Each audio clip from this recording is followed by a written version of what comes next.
to express oneself honestly, not lying to oneself, and to express myself honestly. Now, that, my friend, is very hard to do, and you have to train. Have you ever felt stuck in the search for your unique voice as an artist?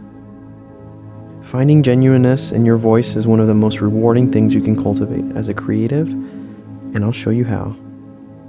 I'm Wes, and I'm a spirit having a human experience. Welcome to my YouTube channel. Hope you're having a peaceful day. There's no better teacher than life, and I'm sharing with you 4 steps to cultivate your inner artistic voice from what I learned from my extended practice and commitment to Shaolin Kung Fu. Kung Fu is much more than what you see in the movies. It's a way of life. It's an endless pursuit of self-mastery.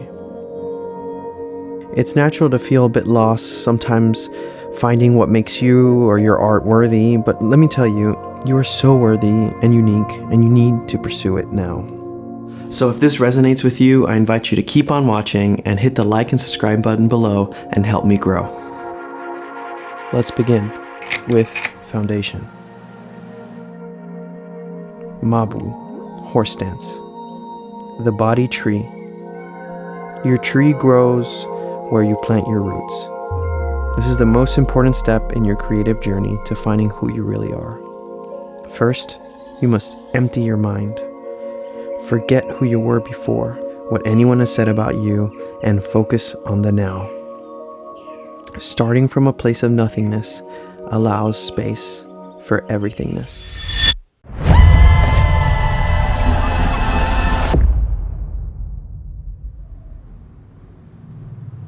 In 2021, I fell out of a relationship that sent me spiraling.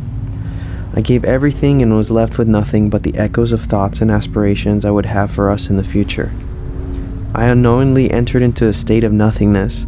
This lack of attachment led me to discover other spiritual outlets to my creative work. So I picked up the artist's way and started journaling every day.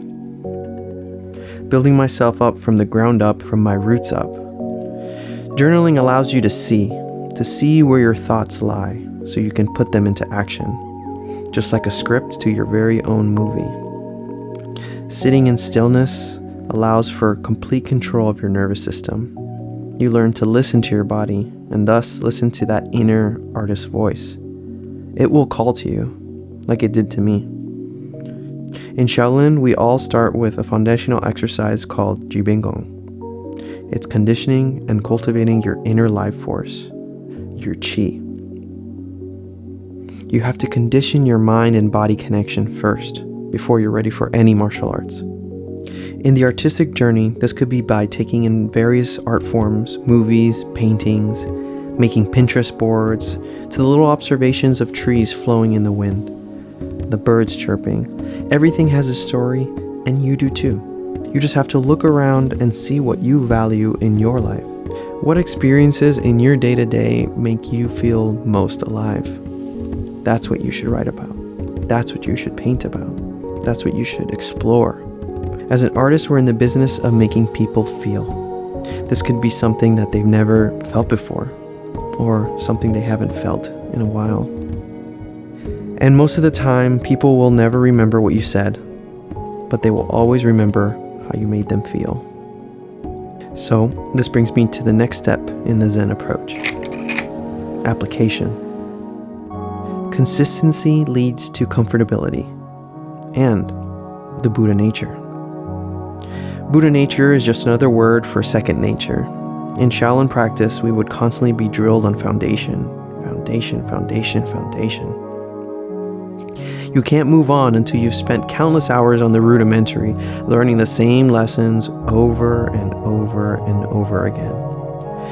In creativity, you have to keep putting in the reps. If you are truly called to this work, there is no other way out than through. You have to put pen to paper. Risk looking stupid. Failure is the best teacher. The creative process is far from easy, but it can be made easier if practiced with care and consistency. You have to fight the inner critic. So once you start applying yourself, you'll find that the inner critic starts to get louder. You'll start doubting yourself, you'll start comparing yourself to others, and then maybe you just want to hang it up and just forget about it. But no, this is the most important part of the journey. It's you versus you. It's truly a final boss moment. An artist's biggest enemy is self-doubt. But as we learned before, go back to the foundation. Focus on bettering yourself and clearing your mind. And stop comparing. Comparison is the thief of joy.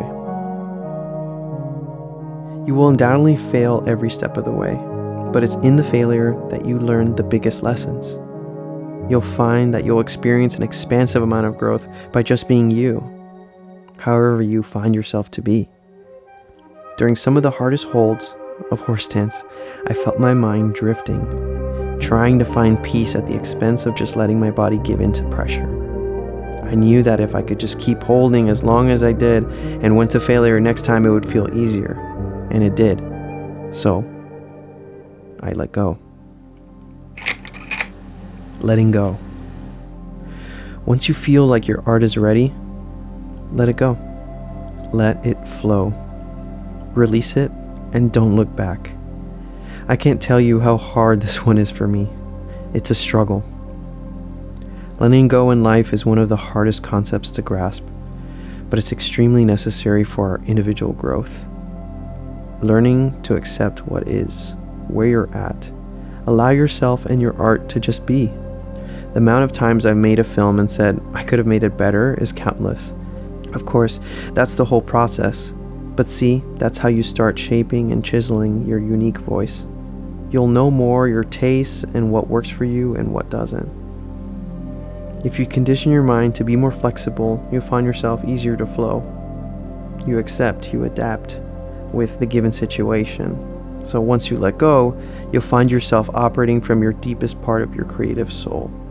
And that's where you want to be. Werner Herzog, a man who has made over 120 films, taught me to never fall in love with your work. Why? Because life is too short to hold on to any of it. You can't be too precious with your work, otherwise you'll never release it or you'll always linger in the past. And as humans, we are in a continuous state of growth. We aren't the same people at the beginning of the project as we are at the end. So, enjoy the journey. Reflection. Finding your true inner artist. Reflection for me has been one of my greatest strengths on the journey. It's allowed me to listen to what draws me closer to the next project or creative endeavor. Even this YouTube channel came from that. Think about what it is you want people to feel with and start there. The answer is closer than you think. I bet if the self of 5 years ago saw you now, they'd be so proud of you. This is just a fraction of what I've learned, and I hope it helps.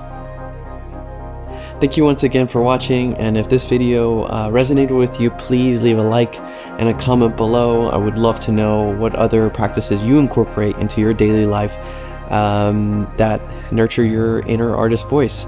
So thank you so much again, and as always, let's create with purpose and with flow. Much love.